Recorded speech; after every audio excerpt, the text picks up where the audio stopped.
O que leva uma mãe a enganar o próprio marido e, com isso, roubar o futuro de um dos seus filhos? Hoje, a gente vai mergulhar numa das traições familiares mais chocantes da história. Uma traição que, a partir de um único ato, acabou moldando o destino de nações inteiras. Parece exagero, né? Mas é exatamente essa a questão. Como é que um prato de comida, uma bênção de um pai já no fim da vida e uma briga de família podem mudar o curso da história para sempre? Nessa análise, a gente vai ver que não é exagero nenhum. Na verdade, é o ponto central de todo esse drama. Bom, tudo começa com um patriarca, Isaac, já bem velho, cego, sentindo que o tempo dele está acabando. Ele sabe que precisa fazer uma última coisa importante: passar adiante a bênção da família, a herança mais poderosa que ele tem para dar. E para a gente entender a confusão que está prestes a acontecer, a gente precisa olhar para dentro dessa família. A casa, como dá para ver, está dividida. O pai, Isaac, prefere o Esaú, filho mais velho, caçador, aquele mais raiz. Já a mãe, Rebeca, tem uma preferência clara pelo Jacó, o filho mais novo, mais quieto.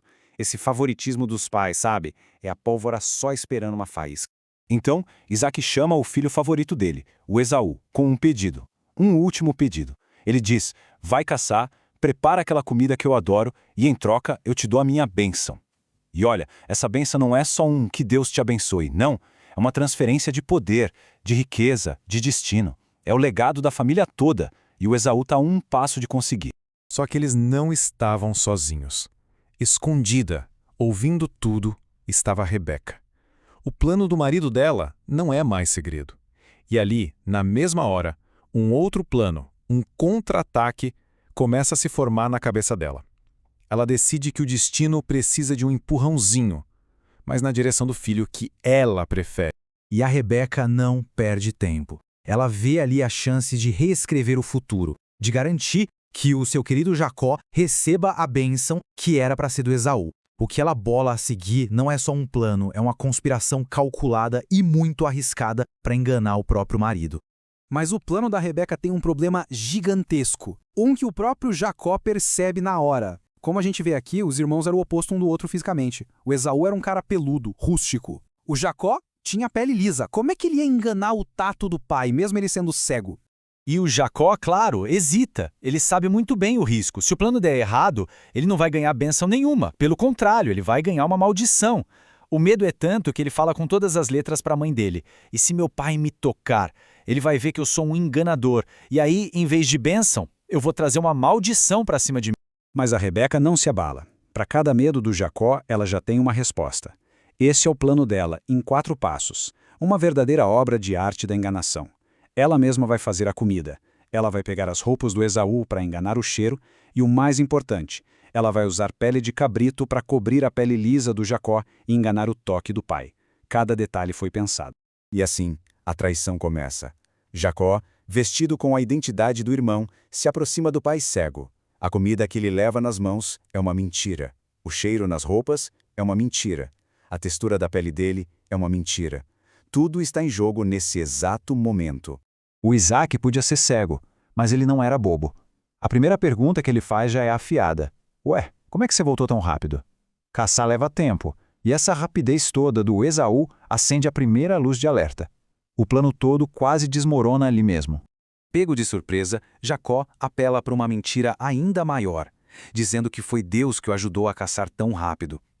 Mas a mentira não consegue esconder o som da voz dele. Não é a voz do Esaú. E o Isaac, na escuridão, percebe a diferença. A desconfiança só aumenta. E isso nos leva ao momento de maior tensão da história toda, resumido nessa frase que ficou famosa: o Isaac está dividido. O que ele ouve diz uma coisa, mas o que ele precisa sentir pode dizer outra. Ele pensa alto: a voz é a de Jacó, mas as mãos são as de Esaú. Jacó se aproxima, Isaac estende a mão, trêmula, buscando a verdade no escuro. Os dedos dele tocam a pele áspera dos pelos de cabrito, e para o tato dele, para a memória dele, aquele é o filho dele, Esaú. Pronto, o engano funcionou. A mentira se tornou realidade. Convencido, Isaac libera todo o poder da sua bênção. E como eu disse, não é um simples boa sorte, é um decreto. Ele dá a Jacó a riqueza da terra, o domínio sobre outras nações e, o mais cruel de tudo, o domínio sobre o próprio irmão. O poder foi transferido. O roubo foi um sucesso. O Jacó mal tinha saído do quarto, com a bênção roubada ainda ecoando no ar, quando a porta se abre de novo.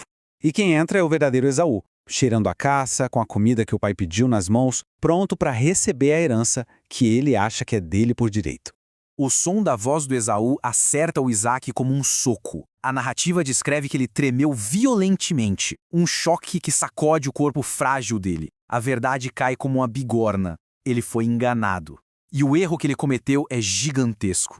A resposta do Isaque para o Esaú é de uma finalidade que chega a ser assustadora. Naquele mundo, a palavra de um patriarca tinha o peso de lei. Uma vez dita, uma bênção não podia ser desfeita. Eu já o abençoei, ele disse, e abençoado ele vai ficar. Fim de papo. Não tem como voltar atrás. Para o Esaú, a verdade é um golpe físico.